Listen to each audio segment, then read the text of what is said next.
Before concluding on this point, I would like to underline that the work on the Stability Pact is not simply about being punitive to Member States or about rectifying past mistakes. It is important to look at it in a wider context. We must not lose sight of the wider challenge of improving Europe's structural and sustainable growth rates and its general economic performance.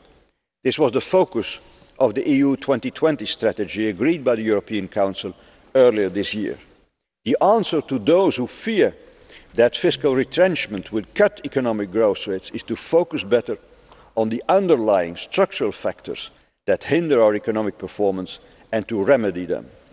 That will be the main objective of the European Council meetings of February and March next year. Dear colleagues, the European Council also had a brief discussion on EU budgetary matters, stimulated among others by the speech of your President at the opening of our meeting. We agreed to return to this in December. In the meantime, our conclusions simply said, and I quote, "It is essential that the European Union budget and the forthcoming multi-annual financial framework reflect the consolidation efforts being made by Member States to bring deficit and debt into a more sustainable path. Respecting, and I am stressing this, respecting the role of the different institutions and the need to meet Europe's objectives, the European Council will discuss at its next meeting how to ensure that spending at the European level can make an appropriate contribution to this work." Unquote. Let me reassure you that we acknowledge the new role of the Parliament in line with the Lisbon Treaty. We, of course, did not take a position as European Council on the 2011 budgetary procedure, which is a matter for the Council of Ministers and the Parliament. As President of the European Council, I appeal to all parties concerned to continue their consultations in order to reach a compromise on the 2011 budget with the shortest delay possible. In a compromise, the various concerns have to be taken on board, while of course respecting the treaties. Dear colleagues, this European Council also served, as will be the case for all European Councils, to prepare common positions for the European Union ahead of major international events. In this case, our attention focused on the preparation of the G20, the Cancun Climate Change Conference and a number of bilateral summits. On the G20, which has of course now taken place, we agreed on the priorities which were then promoted by the representatives of the Union and by the EU member states, which are members of the G20. These included securing approval of the Basel III Accords on capital requirements and on the reform of the IMF. Concerning the latter, I would like to emphasise that this landmark reform was made possible by the open and constructive approach by the Europeans.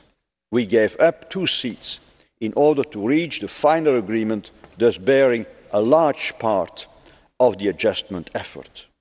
And concerning the question of imbalances in the global economy and exchange rate policy, discussions were tense in the run-up to the G20 meeting. The summit made the right analysis and agreed on a process, and we welcome the decisions to establish a set of indicators on imbalances and the assessment that will be made in 2011. What is now crucial is to agree on policy conclusions and, if need be, corrective action on the basis of this assessment. On Cancun, the European Council also prepared the EU position for the negotiations starting at the end of this month. Since Copenhagen last year, numerous talks have taken place, formal or informal, but they are slow and remain very difficult. Cancun will probably only be an intermediate step towards a global framework on tackling climate change. The European Union regrets this, of course. Finally, our bilateral summits. The European Council discussed our priorities and strategies for the forthcoming summits, namely those with the United States, Russia, Ukraine, India and Africa. This is extremely useful for President Barroso and myself and ensures that on such occasions we are speaking not just for the Brussels institutions, but for the 27 as a whole. I intend to make it a regular feature of the European Council meetings. Dear colleagues, that concludes my summary of the most recent meeting of the European Council, which took place nearly a month ago. I will in any case continue my